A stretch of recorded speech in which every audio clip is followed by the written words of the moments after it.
ang tingin ko dito, nalilito na yung taong bayan eh. Nililihis nila kung sino-sino ba yung mga dapat na managot dito sa mga malawakang korupsyon na nangyari dyan sa DPWH patungkol sa mga infrastruktura, lalong-lalo na sa flood control projects.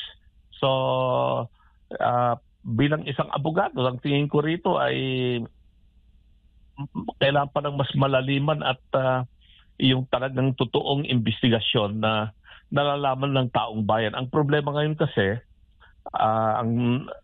nagkaroon na ng ibang direksyon ang Senate Blue Ribbon Committee. Yung ICI naman, yung Independent Commission for Infrastructure na nag-iimbestiga dito sa mga korupsyon na nangyari sa DPWH, ay hindi sinasapubliko yung kanilang mga pagdinig na ginagawa. Kaya ang taong bayan ngayon ay nagdududa sa ginagawang investigasyon ng gobyerno. Seryoso ba talaga ang investigasyon na ginagawa? O meron silang gustong pagtakpan? Yun ang nangyayari ngayon. Pati ako nalilito na rin bilang isang abogado sabi ko, ano bang talagang gusto ng gobyernong ito? Magkaroon ng accountability, transparency, o meron silang pagtakpan na talagang nakita naman na natin, hindi lamang yung 2025 budget ang pinag-uusapan natin dito, kung hindi yung malawakang nangyaring corruption magmula ng 2022, 2023, 2024. Kaya abangan na lang natin kung anong mangyayari dito sa mga ginagawa nila. Pero ang taong bayan nagmamasid at naghihintay kung ano talaga ang mangyayari rito.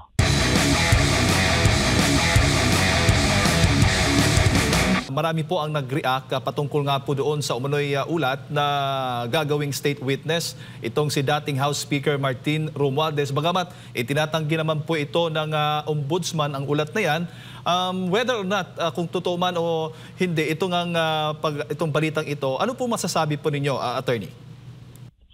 Ang pagiging state witness kasi ay decision yan ng prosecution service o dito sa atin ang Department of Justice ang pangunahing ahensya na magdidetermine kung ang isang tao ay nararapat na maging state witness siya, kung siya ay isa sa mga akusado at mayroong mga batayan yan na kailangang sundin o kaya pagbabasihan ng Department of Justice bago maisalang ang isang tao na sangkot sa isang krimen at gagawin siyang pangunahing testigo o state witness dahil yung kanyang magiging pahayag o testimonya niya ay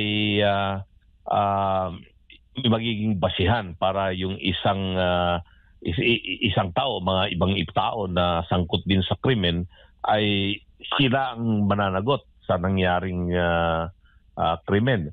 So, dito sa mga sinasabi nila na lumalabas sa mga balibalita na gagawing state witness si dating Speaker Martin Romualdez, tingnan natin kung ano ba talaga ang basihan at sino ngayon ang magiging mas may kasalanan. Mayroon pa bang ibang tao na mas mataas sa kanya na may kasalanan kung bakit ngayon ang dating Speaker ng Kamara ay gagawing state witness. So, ang tingin ko rito, pag binabasa ko yung mga naging pahayag ng iba't ibang mga grupo tungkol dito, ay parang ang tingin ko dito, nalilito na yung taong bayan nililihis nila kung sino-sino ba yung mga dapat na managot dito sa mga malawakang korupsyon na nangyari dyan sa DPWH patungkol sa mga infrastruktura, lalong-lalo na sa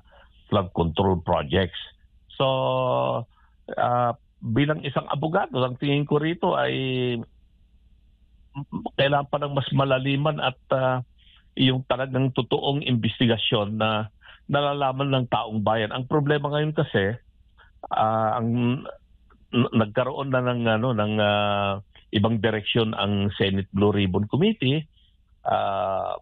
yung ICI naman, yung Independent Commission for Infrastructure na nag-iimbestiga dito sa mga korupsyon na nangyari sa DPWH, ay hindi sinasapubliko yung kanilang mga pagdinig na ginagawa. Kaya ang taong bayan ngayon ay nagdududa sa ginagawang investigasyon ng gobyerno. Seryoso ba talaga ang investigasyon na ginagawa? O meron silang gustong pagtakpan? Yun ang nangyayari ngayon. Pati ako nalilito na rin bilang isang abogado sabi ko, at pang talagang gusto ng gobyernong ito?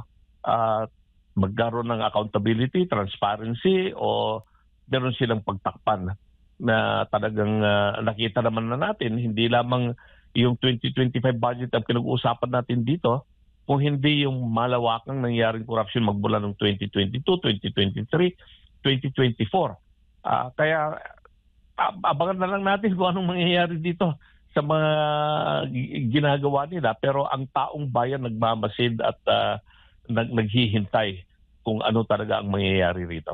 Opo.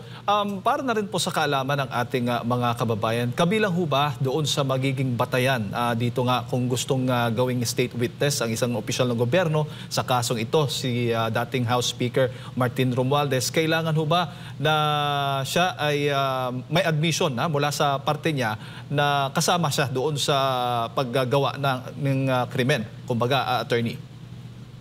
Kailangan pag ang isang tao kasi ay magsasabing siya ay magiging testigo, ay aminin niya na talagang meron siyang ginawang kasalanan o kasama siya doon o sangkot siya doon sa nangyaring krimen.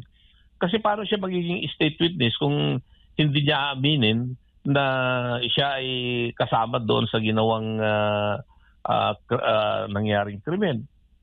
Wala siyang pagbabasihan ng pagiging tinatawag nating state witness kung hindi niya aminin na meron siyang alam, kinalaman o kaya partisipasyon. Sa ating criminal justice system kasi, meron tayong tinatawag na principle by direct participation, principle by indispensable cooperation. Iyan yung mga magiging sangkot ang isang tao, di ba? So, kailangan ano ba yung kanyang extent of participation? Ang importante ay yung kanyang testimony, iyon ang magiging basihan para ang ibang mga tao na sangkot sa krimen, kung sino-sino yung mga yan, ay mananagot sila sa sinasabing nangyari.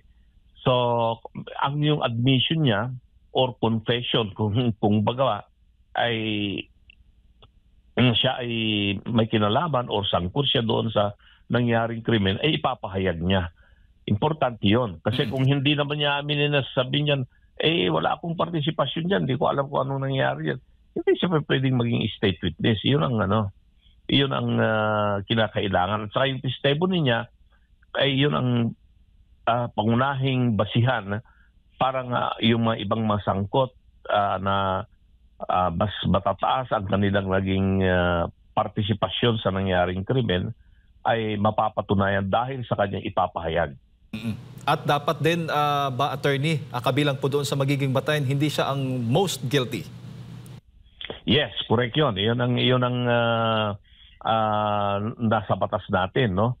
So, sabihin doon, guilty siya dahil nagkaroon siya ng partisipasyon doon sa nangyaring krimen, pero hindi siya yung most guilty.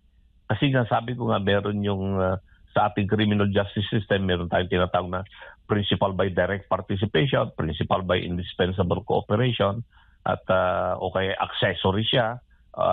Kaya hindi siya yung most guilty. Kumbaga, merong ibang tao na mas mabigat yung kanilang naging partisipasyon sa nangyaring krimen.